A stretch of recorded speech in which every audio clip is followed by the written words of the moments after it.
Hey everybody, welcome back to Quali-Tea time. So, as it happens, there actually isn't all that much news this week, believe it or not. Pretty much the only good news I have for, well, the only news in general that I have, is that Night of Fangs appears to be back on track. We were having some issues with the server I mentioned like a couple times ago, and they appear to have been resolved. Knowing my luck, there'll be like 5 different more technical issues that turn up, but as near as we can tell, they're not right now, so we'll be filming that on Friday, and hopefully it'll be out Sunday, and then we can get really back on track, hopefully very quickly, because we're going to have some scheduling issues revealed very soon. But Night of Fangs, for those who don't know, is scheduled to finish on the 12th of June, so, busy. On to the schedule then. So, Thursday, of course, we have Midnight Stories at 11 PM BST over at twitch.tv/lyinginbedmon. I'm not 100% certain if I'll be like pushing through on Midnight Stories by sheer virtue of the fact that I don't know how to fix the frame rate issue. There's only a couple more potential streams given the length of the episodes, so it might just be that we finish it out struggling through, or I might start switching to something else. We'll see. Ideas in the comments, I guess. Friday, we actually have a very special little video. I was originally planning it to be Fox Team Alpha, but I haven't actually had any time to arrange a get-together for the team. So, this Friday, I'm going to be releasing a mod to the public for people to use. Yeah, get ready for that one. Saturday, we have Edgington with a mild food crisis whilst I chatter about, like, enjoying chill games. And of course we have Dungeons & Dragon Hats over at twitch.tv/thedragonhat from 9 PM BST. That's going to be fun to check in on because that is the finale of the campaign. Oh boy. And after that, of course, we'll be seeing the next one where I'm going to be murdering everyone on a fairly regular basis. Yay. Sunday, we are at once and again at last back with Night of Fangs, where there is some interpersonal conflicts in the band. What a new idea. Tuesday, we're also back to XCOM 2, where Advent is actually starting to get a bit aggressive with, like, some events I didn't know existed. So, yay.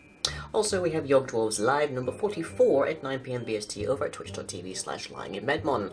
We'll probably be doing a bit more Uber veteran coding before I get back to Dwarves proper, but we'll see. And then on Wednesday we have Dungeon Maker, where we start with the old tomb section by popular demand, so yay, thanks for that. You have no idea how much I've had to deal with water in the preceding time. Yeah. And on to the questions. So, as always, these questions are drawn from the comment section of the preceding vlog, and go put some there if you want to go put them like below if you want me to answer them next time. I don't answer every question, but I do try and do a fair few, so, you know, worth a shot. Our first question of the day comes from Disturbed Shadow. What was the first video game you ever played? If we're talking handheld, it was probably Pokemon. If we're talking actual like consoles and like computers, it was probably some random racing game. I don't know what it was called. I don't particularly care either. On the original PlayStation console, but after that, immediately after that, the second game I ever played is one of my all-time favorites, and that is Future Cop LAPD, which, if you haven't seen, it still, for the most part, holds up, honestly. Like, the graphics obviously aren't remotely stellar anymore, but the gameplay's nice. I like it. What do you think makes for a good narrative in an RPG campaign? Asks Krakaton. Generally speaking, fly in the ointment, I think, is the way to go. So you have, like, say, a world setting, and there's, like, gears turning, people have their plans, things are moving, that kind of thing, and then you drop the players into it. So the players can move things along faster, they can break things, they can go completely away and, like, just let it run by itself and see what happens to them. A dungeon example is also available there, so a dungeon is like the gears that are turning, and the fly in the ointment is the players that are invading it. Basically, have something that would be happening without the players, and then insert the players. That's the way I think to go. Do you ever wear your hair down? Asks Colette. On occasion, it is nice to get it out of the ponytail every now and then. I do somewhat resemble, like a Wookiee, pretty much, when I have my hair down, but let's have a look, shall we? It's freshly washed too, so it's especially fluffy. There we go. Enjoy. Do your characters have different food preferences, and have they ever changed? Asks Rafe on Shaker. Yes and no. The lion characters definitely have different food preferences, and their taste buds might be similar in some ways and vastly different in other. There are, in fact, a couple of vegan and even a couple of vegetarian lions in the multiverse, and a few that have religious preferences. But it's difficult to do that in a video game, where the exact differences are minimal.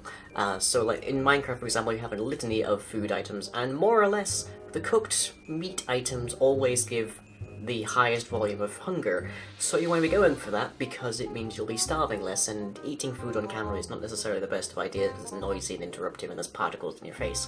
I do know there are people who've played video games with specific preferences of food in mind. I know that at least one person has played Minecraft with a Muslim diet. It would be interesting to see someone try playing with a gluten-free diet as well, but I don't know 100% how you do that. But yeah, by and large, the lions do have different food preferences, but more or less the ones we've seen on camera are omnivores for the most part. Not unlike me. So that is it for this Quali-Tea time. I hope you've all enjoyed. It's going to be an interesting week. It's going to be an even interesting month for me next, because I'm going to be very busy getting the project ready for the end of June. But with that all in mind, hope you enjoy and I'll catch you all.